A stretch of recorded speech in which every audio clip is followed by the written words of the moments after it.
प्यारे विद्यार्थियों, अब जो वीडियो मैं देने जा रहा हूँ वो पहले वाले वीडियो की सीरीज में है। अगर आपने पहला नहीं देखा है तो पहला वीडियो ज़रूर देखें, इसके बाद ही इस वीडियो पर आप आएँ और वीडियो नंबर 2 पर उन्होंने लगता है। विद्यार्थियों, हम बात करते हैं क्रॉनिक स्ट्रेस। क्रॉनिक स्ट्रेस एक ऐसा होता है चीर तनाव, लंबे समय तक जो तनाव चलता है। Chronic stress can lead to continue high levels of cortisol. एक जो तनाव होता है लंबे समय तक चलता है, इससे शरीर में क्या होता है, एक हार्मोन्स पैदा होता है और उस कौन सा होता है, उसका नाम कोर्टिसोल कहते हैं। कोर्टिसोल नाम का एक हार्मोन्स होता है, शरीर में पैदा होना शुरू हो जाता है। This hormone at normal levels helps to maintain an active healthy body. ये जो हार्मोन होता है ये नॉर्मल लेवल, हमने आपको पहले बताया, हर चीज़ नॉर्मल लेवल्स पर अच्छी होती है, हर चीज़ की अति तकलीफ पैदा करती है। Normal levels help to maintain an active healthy body.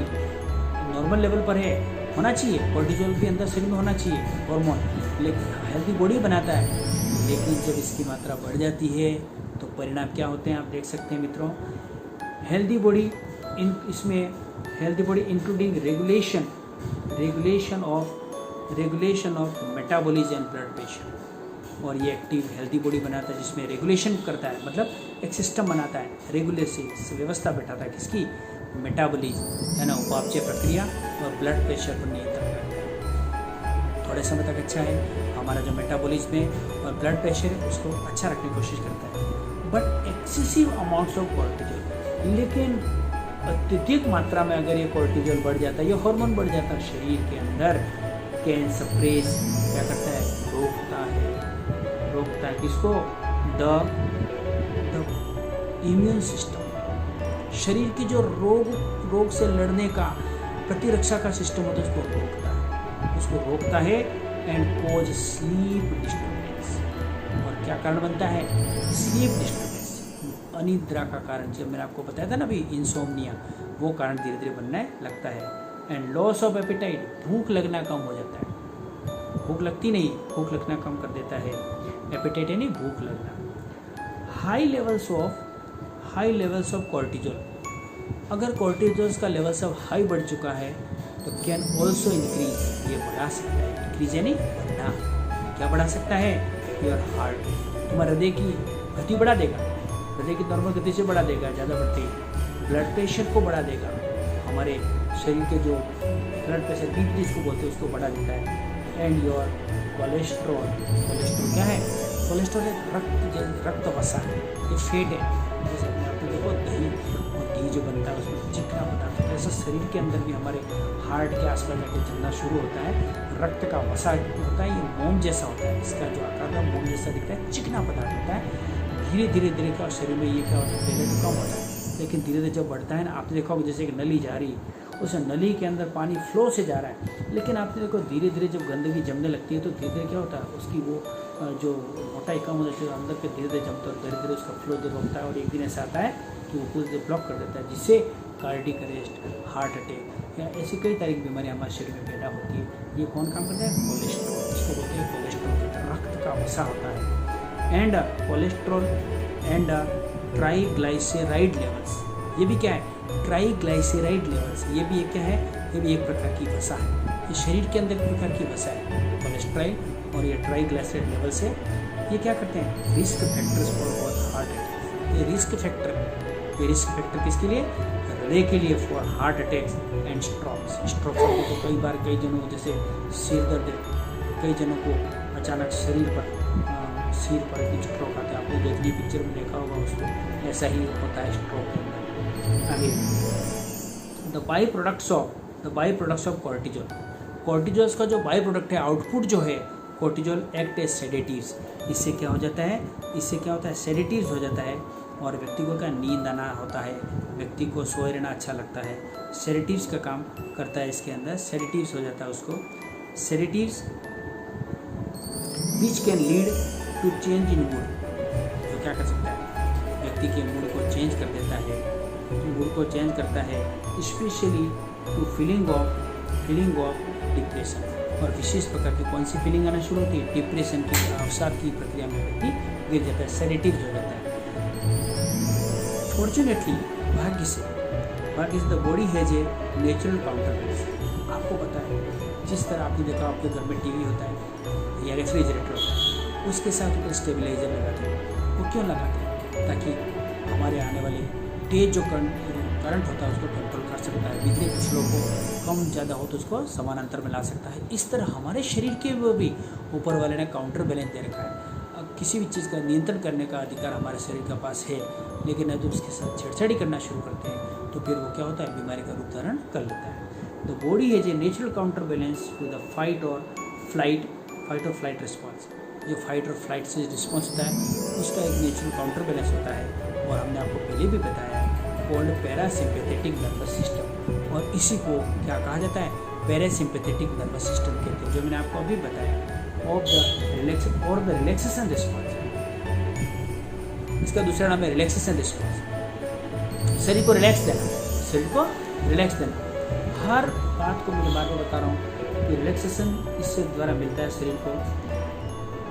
The parasympathetic nervous system becomes activated. ये जो पैरासिम्पैथेटिक नर्वस सिस्टम क्या होता है, एक्टिवेटेड हो जाता है। एक्टिवेटेड होता है व्हेन द थ्रेट और स्ट्रेस और हैज पास्ट और एंडेड। अचानक धमकी या अचानक तनाव अचानक आता और जाता है तो ये पैरासिम्पैथेटिक जो सिस्टम होता है ये एकदम एक्टिव हो जाता है, हमको बचाने के मूड में आ जाता है, बार बार बचाता है। लेकिन बार बार बचाने के मूड में क्या होता है, कई बार तकलीफ भी पैदा हो जाती है। But it can also be consciously activated. ये इच्छा के रूप में एक्टिवेटेड किया जा सकता है बाई डीपनिंग। क्या रखे, by deepening the breath and by relaxing the skeletal muscle. कि बाई डीपनिंग द ब्रेथ, श्वास को गहरी तक लेने में। कहते हैं जब दौड़ कर आते हैं हम कई बार देखते बैठ जाते हैं तो करके जोर की ऊँची श्वास लेते हैं, ये हमारे शरीर को जो ये स्केलेटल मसल्स है इस तरह का जो हम करते हैं तो इससे क्या होता है, हमारे शरीर को थोड़े से इसके अंदर राहत मिल जाता है। और ये सारे किससे जुड़े होते हैं, ये जुड़े होते हैं पैरासिम्पैथेटिक नर्वस सिस्टम से जुड़ा हुआ होता है। प्यारे विद्यार्थियों, when activated the parasympathetic nervous system lowers blood pressure। जब ये एक्टिवेट हो जाता है पैरासिम्पैथेटिक नर्वस सिस्टम एक्टिवेट हो जाता है, ये क्या करता है, ब्लड प्रेशर को कम कर देता है, ब्लड प्रेशर को लो कर देता है। और लो ब्लड प्रेशर भी अच्छा माना नहीं जाता है। लो ब्लड प्रेशर एक सीमा तक, ब्लड का जो प्रेशर एक सीमा तक बढ़ा हुआ है, एक सीमा तक घटा हुआ है, अच्छा लगता है। उससे ऊपर नीचे होने पर हमारे साथ कुछ भी घात हो सकता है। हार्ट रेट, पैरासिम्पैथेटिक प्रश्न आ सकता है कि जब पैरासिम्पैथेटिक नर्वस सिस्टम एक्टिवेट होता है तो क्या क्या करता है। तो मित्रों पहला याद रखना कि क्या करता है, lowers blood pressure, blood pressure को कम कर देता है। फिर हार्ट रेट को भी कम कर देता है, हमारे हृदय की गति को कम कर देता है। एंड रेस्पिरेशन मतलब श्वसन क्रिया को भी क्या करता है, कम कर देता है। The pace of the breath, जिसको कहते हैं श्वसन क्रिया को भी कम कर देता है। तो 3 पर असर डालता है। क्या है बताओ अभी, पहला क्या काम करेगा, ब्लड प्रेशर कम करेगा। दूसरा बोलिए मेरे साथ, क्या कम करेगा, हार्ट रेट को कम करेगा। तीसरा बोलो मेरे साथ, तीसरा क्या होगा, रेस्पिरेशन यानी श्वसन प्रक्रिया को कम कर देता है। डाइजेशन एंड एलिमिनेशन, पचने की प्रक्रिया। डाइजेशन कई जगह तो पचता नहीं, या तो जाम हो जाता है या परमानेंट दौड़ लगवाता है। Digestion elimination are allowed to be stimulated, इनको अनुमति दी जाती है स्टिमुलेट करने का, उत्तेजित करने का। And blood is free to travel, और शरीर ब्लड जो हमारा था उसको दौड़ने दिया जाता है टू द डाइजेस्टिव। कहाँ पर, हमारे डाइजेस्टिव सिस्टम, आमाशय है ना, इस थैली में आप भरते हो। डाइजेस्टिव, रिप्रोडक्टिव, जनन प्रक्रिया, रिप्रोडक्टिव नहीं, जनन की प्रक्रिया। ग्रंथियाँ, का मतलब समझते हो, ग्रंथियाँ हमारे अंतःस्रावी की ग्रंथियाँ होती है, इनको कहते हैं ग्रुप ऑफ सेल्स कहलाती है। एंड इम्यून सिस्टम, हमारे इम्यून सिस्टम को, systems necessary for the promotion of long term health, किसके लिए जरूरी है, लंबे समय तक की स्वास्थ्य के लिए बहुत जरूरी है। इस पर हमारा प्रभाव पड़ता है। द रिलैक्सेशन रिस्पॉन्स, जो रिलैक्सेशन रिस्पॉन्स होता है is also known the rest and renew stage. Rest करो और रिन्यू हो जाओ। रेस्ट और renew stage when the body has the time, जब शरीर के पास समय होता है, एंड रिसोर्सेज, शरीर के पास क्या होते हैं, संसाधन होते हैं, to heal the body, body को हील करना, ठीक करना, सही करना, and to respond to illness, और किसका जवाब देना, बीमारी का जवाब देना। Obviously, clearly, by increasing the frequency, अगर इसकी फ्रीक्वेंसी बढ़ाई जाए, इसकी time and depth of the relaxation response,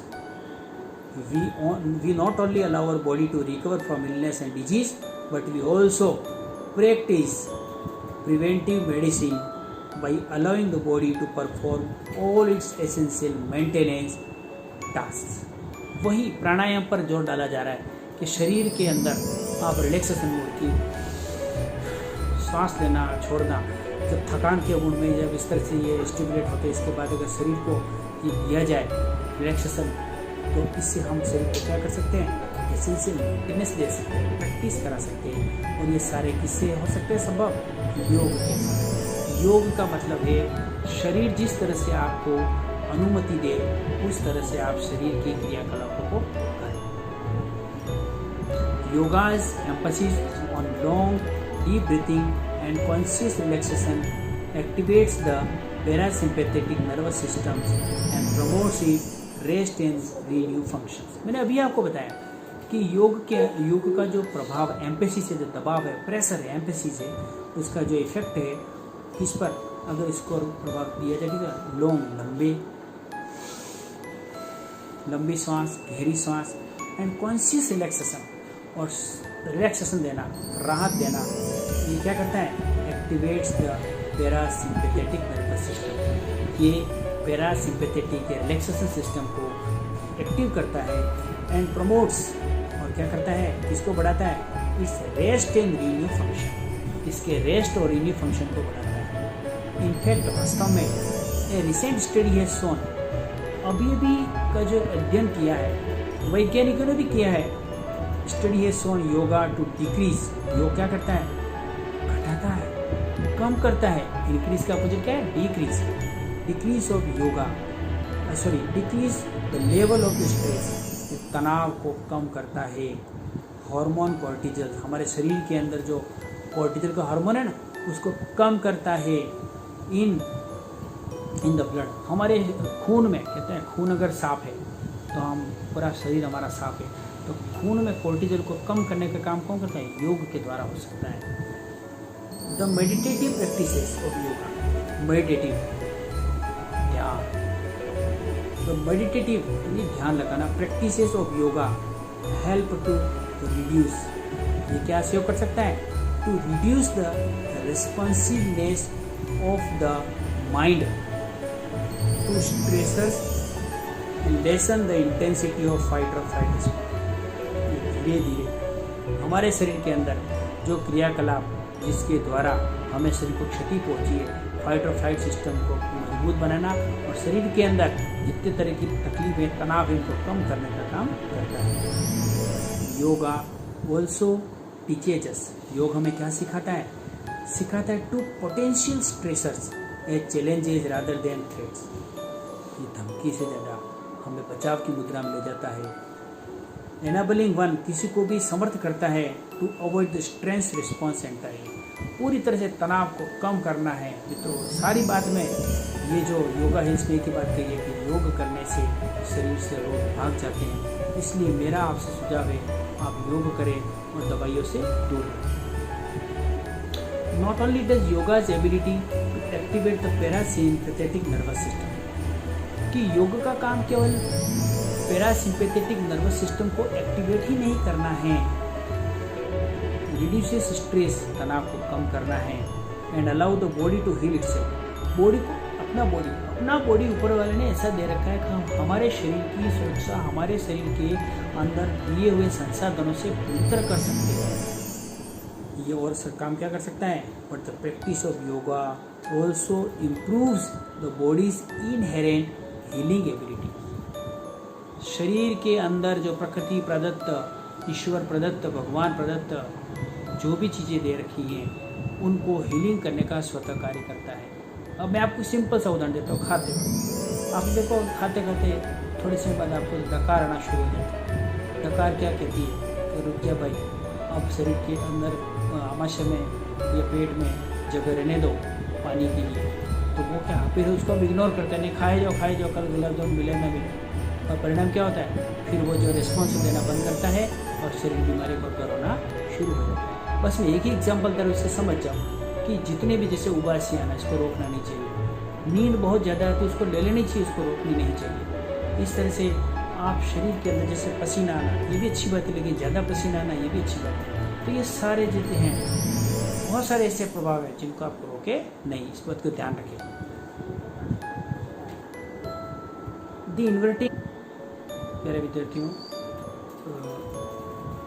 मैं आपको अगला जो है वो जब मैंने आप एंटायर रिस्पॉन्स एंटायर तक आज पढ़ाया, यहाँ तक ही आप अच्छी तरह समझ लें।